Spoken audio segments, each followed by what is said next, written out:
নমস্কাৰ, মই বৰ্তমান উপস্থিত আছোঁ এনেকুৱা এজন ব্যক্তিৰ ওচৰত যিজন ব্যক্তিৰ অৱদান যথেষ্ট, বিশেষকৈ শিক্ষাৰ ক্ষেত্ৰত, আৰু সেইজন ব্যক্তি হৈছে সন্মানীয় মইনুল ছাৰ, জাতীয় বিদ্যালয় লাচেঙ্গাৰ প্ৰতিষ্ঠাপক অধ্যক্ষ। ছাৰ, আপোনাক স্বাগতম জনাইছোঁ। ধন্যবাদ। আজি তেখেতে কি অৱস্থাত আছে চাওক। তেখেতে এটা জটিল ৰোগত ভুগি আছে। দীৰ্ঘদিন ধৰি তেখেতে বিচনাতে শুই থাকিব লাগে, আৰু তেখেতৰ মুখৰ পৰা আজি কিছু শিক্ষামূলক কথা মই শুনিব বিচাৰিম। ছাৰ, বিশেষকৈ আজিৰ প্ৰজন্মই বিশেষকৈ ৰিজাল্টৰ ক্ষেত্ৰত তেওঁলোকে দুৰ্বল দেখা যায়। MCQ হৈছে বৰ্তমান, বিশেষকৈ MCQ। এই MCQ যিহেতু তেওঁলোকৰ মাল্টিপুল, এই মাল্টিপুল এনচাৰবিলাক কৰিব নোৱাৰে, বহুতে ভুল কৰে। আপুনি এই সম্পৰ্কে কি পৰামৰ্শ দিব?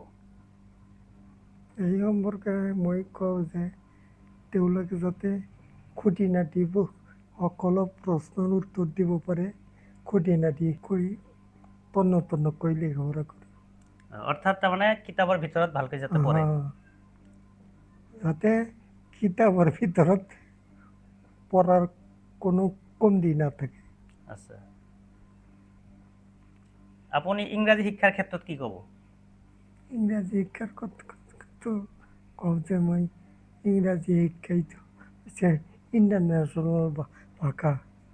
এই শিক্ষাৰে শিক্ষিত হ'ব পাৰিলে বেছি উপকৃত হ'ব পাৰি ছাত্ৰ ছাত্ৰী। সেইকাৰণে ইংৰাজী শিক্ষাৰ ওপৰত বেছি গুৰুত্ব দিব লাগে। আপোনালোকে নিশ্চয় দেখা পাইছে ছাৰক।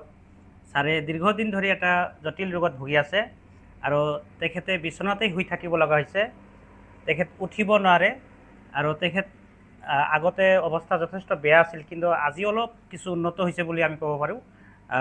ছাৰে নিজেই মুখেৰে ক'ব, ছাৰ আপুনি বিচনাৰ পৰা উঠিব পাৰে নেকি? নোৱাৰোঁ। কথা বতৰাৰ ক্ষেত্ৰত অলপ অসুবিধা, যদিও আগতকৈ অলপ ভাল হৈছে নেকি? অলপ ভাল হৈছে, কথা ক'ব পাৰে, কিন্তু উঠিব নোৱাৰোঁ। উঠিব নোৱাৰে, কথা ক'ব পাৰে। এইজন ব্যক্তিৰেই হাজাৰ হাজাৰ ছাত্ৰ ছাত্ৰী আছে, হাজাৰ হাজাৰ প্ৰাক্তন ছাত্ৰ ছাত্ৰী আছে।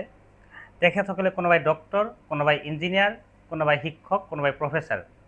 আৰু আপোনালোকৰ উদ্দেশ্যেৰে মই কৈছোঁ যে আপোনাৰ যিজন শিক্ষক, তেখেত আজি বিচনাত শুই থাকিব লগা হৈছে। তেখেত এক কঠিন ৰোগত ভুগি আছে, আৰু তেখেতক আপোনালোকে ঘৰত আহি এবাৰ হ'লেও লগ কৰি যাওক। তেখেত কোনো খোজকাঢ়িব নোৱাৰে, বিচনাতে শুই থাকিব লাগে। গতিকে আপোনালোকে এবাৰ হ'লেও ছাৰক দেখা সাক্ষাৎ কৰক, আৰু ছাৰৰ পৰা দুআ আশীৰ্বাদ লওক।